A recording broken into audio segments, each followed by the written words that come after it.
दशमलव को भिन्न में बदलें। आप लोगों को आज मैं दशमलव को भिन्न में कैसे बदलते हैं वो सिखाऊंगा।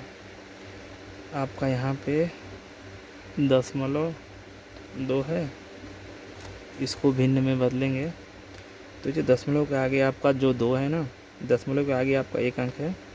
पहले आपका दशमलव के बाद 2 है, उसको 2 उतार लेंगे। फिर दशमलव के बाद आपका एक अंक है तो यहाँ पे 0 उतार देंगे और दशमलव की जगह पे यहाँ पे 1 उतार देंगे। ठीक है।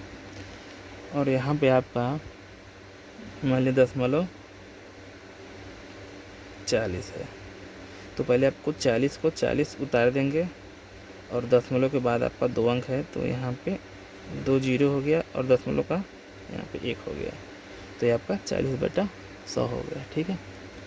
और यहाँ पे आपका मान लीजिए 548 है दशमलव, तो जो आपका 548 है ये आपका 548 हो गया। और दशमलव के जो बाद 3 अंक है आप 1 2 3 0 उतार लीजिए। ठीक है। और दशमलव के स्थान पे 1, तो ये आपका 548/1000।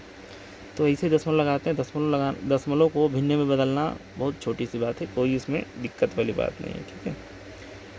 कितना भी दशमलव के बाद जितना अंक होगा, अंक यहाँ पे लिखेंगे, उसके नीचे दशमलव के बाद जितना अंक होगा उतना 0 और 1 लिखेंगे। ठीक है। आप देखिए यहाँ पे दशमलव के बाद एक अंक है तो 1 0 और दशमलव के स्थान पे 1 उतार दिया हूँ। यहाँ पे आपका 40 है तो 40 लिख के और दशमलव के बाद आपका जो 2 अंक है वहाँ 2 0 और दशमलव का जो हटाया हूँ यहाँ पे 1 लिख दिया हूँ। ठीक है। ये आपका 548 ऊपर लिख दिया हूँ और दशमलव के बाद आपका जो 3 अंक है 3 0 लिख दिया हूँ, दशमलव हटाया हूँ तो यहाँ पे 1 लिख दिया हूँ। तो ये आपका ऐसा है। अब ये दशमलव मान लीजिए आपका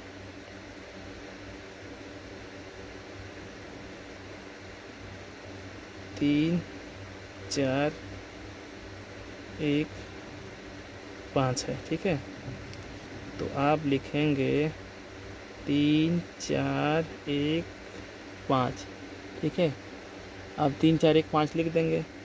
3.3415 है तो 3415 लिख के अब दशमलव के बाद 4 अंक है तो आप 4 0 1 2 3 4 0 और दशमलव हटाएंगे तो यहाँ पे 1 लिख देंगे।